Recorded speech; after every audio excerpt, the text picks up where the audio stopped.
Good morning guys. आज हम लोग सीकेडी की पैथोजेनेसिस पढ़ेंगे। सीकेडी की पैथोजेनेसिस जो है पहली है due to diabetic nephropathy. CKD का जैसा कि हमने पिछले वीडियो में पढ़ा था, मोस्ट इंपॉर्टेंट कॉज जो है वो डायबिटीज़ है। तो डायबिटीज़ में क्या होता है, हमारा ब्लड शुगर जो होता है वो राइज़ हो जाता है या लॉन्ग टाइम तक अनकंट्रोल्ड ब्लड शुगर रहता है। तो इसकी वजह से जो है, जैसे कि आप देख पा रहे हैं, ग्लोमेरुलस डैमेज होता है। ग्लोमेरुलस कैसे डैमेज होगा, या तो जीएफआर जो है इनिशियली इंक्रीज़ हो जाएगा, लेटर ऑन वो डिक्रीज़ हो जाएगा। तो ये अल्टीमेटली कॉज करता है ग्लोमेरुलोस्क्लेरोसिस। तो ये फर्स्ट है। इसका दूसरा डिफेक्ट है कि अगर ये ग्लोमेरुलस को ना डैमेज करते हुए पीसीटी और डीसीटी को डैमेज करता है, तो यहाँ पे क्या होगा, रीनल ट्यूबुलर एसिडोसिस होगा। इसके बाद सेकेंड आपका मैकेनिज्म है ड्यू टू एसेंशियल हाइपरटेंशन। इसमें क्या होता है, परसिस्टेंट राइज इन बीपी होगा और उसके बाद बेसमेंट मेम्ब्रेन, ब्लड वेसल्स और इंटरस्टिशियल ट्यूब्यूल्स में डैमेज होगा, जिसकी वजह से हाइपरटेंशन, नेफ्रोस्क्लेरोसिस होगा। तो ये था हमारा पैथोजेनेसिस। इसके बाद हम पढ़ेंगे क्लिनिकल फीचर्स के बारे में। क्लिनिकल फीचर्स में इसका याद करने का तरीका है गेमर्स। तो जी से हो जाएगा आपको जनरलाइज मायोपैथी। इसमें आपका प्योर एपेटाइट हो जाएगा और विटामिन डी का डेफिशिएंसी हो जाएगा। सेकेंड है जी से जीआईटी। जीआईटी में आपका है लॉस ऑफ एपेटाइट है, नोजिया है, वोमिटिंग है, डायरिया है। फिर उसके बाद एम से हो जाएगा मेटाबॉलिक में पैरेस्थेशिया है, टेटनी है। पैरेस्थेशिया का मतलब होता है सेंसेशन लॉस, टेटनी का मतलब होता है कैल्शियम की कमी की वजह से ये डिजीज़ होती है। एंडोक्राइन है, एंडोक्राइन में आपका हो जाएगा males loss of libido both sexes में होगा। इसके अलावा फीमेल्स में होगा एमिनोरिया और मिनोरेजिया, और मेल्स में होगा इरेक्टाइल डिसफंक्शन और ओलिगोस्पर्मिया। फिर उसके बाद है हमारा स्केलेटल में होगा बोन पेन होगा due to metabolic bone disease. उसके बाद इसमें है ऑस्टियोमलेशिया, ऑस्टियोपोरोसिस, ऑस्टियोस्क्लेरोसिस।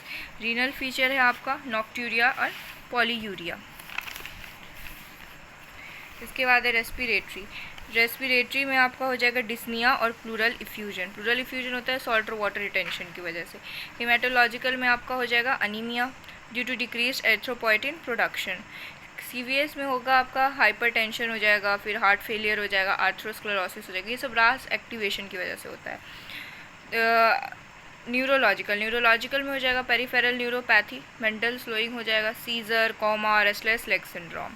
उसके बाद है आपका इन्वेस्टिगेशन। हम सीकेडी में क्या क्या इन्वेस्टिगेशन करते हैं, जिसमें आपका यूरिन है, यूरिन में हो जाएगा हिमेटूरिया, ग्लोमेरुलोनेफ्राइटिस, प्रोटीन्यूरिया, ग्लाइकोसूरिया।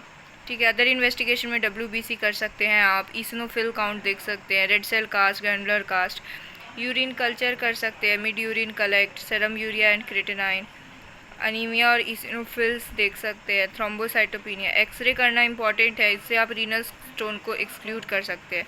इसमें जो है ना ESR रेज्ड होता है। उसके बाद मैनेजमेंट में आप क्या करेंगे, हमारा एम है डायग्नोसिस करना, इटियोलॉजी पता करना कि सीकेडी का रीज़न क्या है, और अगर उसका रिवर्सिबल फैक्टर है तो उसको डिटेक्ट करके रिवर्स करना। अगर रिवर्सिबल फैक्टर नहीं है तो फर्दर डैमेज को स्लो डाउन करना। अगर पेशेंट एंड स्टेज में है तो फिर हम उसे सपोर्टिव मेजर जैसे कि डायलाइसिस या किडनी ट्रांसप्लांट कराएंगे। अगर G1 to G3 ट्रीटमेंट है तो उस केस में हमारा निमोनिक है ABCDEK। ए से हो जाएगा HbA1c which should be more than 7%। B से आपका बीपी कंट्रोल करना बहुत इंपॉर्टेंट है, 130/80 से कम होना चाहिए। अगर बीपी ज़्यादा है तो हम उसे एस इनहिबिटर्स या फिर ARB देंगे, NG। उसके बाद सी से है कोलेस्ट्रॉल कंट्रोल करना है हमें, टारगेट LDL जो है 70 mg से कम होना चाहिए। डी से विटामिन D3 मेंटेनेंस। ई से अगर अनीमिया है तो उसके ट्रीटमेंट में हमें उसे ड्रग्स देने हैं, जैसे कि ईपोएटिन, डाबेपोएटिन, IV आयरन। के से हमें हाइपर कैल्शीमिया का मैनेजमेंट देना है, उसके लिए हम सोडियम पॉलिस्ट्रेट सल्फोनेट दे सकते हैं। G4 ट्रीटमेंट में आप क्या करेंगे, सबसे पहला हो जाएगा आपका रीनल रिप्लेसमेंट थेरेपी। उसके बाद डायलाइसिस कर सकते हैं, रीनल ट्रांसप्लांटेशंस कर सकते हैं। डायलाइसिस जो है वीक में 3 टाइम्स किया जाता है और एक सेशन जो है आपका 4 आवर्स का होगा। किडनी ट्रांसप्लांट के लिए क्या क्या इंपॉर्टेंट है, सबसे पहले आपको HLA मैच करना होगा, human leukocytic antigen is mandatory, as well as blood group matching भी रिक्वायर्ड होता है। तो लेफ़्ट किडनी जो है हम डोनर से लेंगे, क्योंकि लंग का जो लेफ़्ट इलियक वेन है, और उसको ट्रांसप्लांट करेंगे right iliac fossa of recipient में।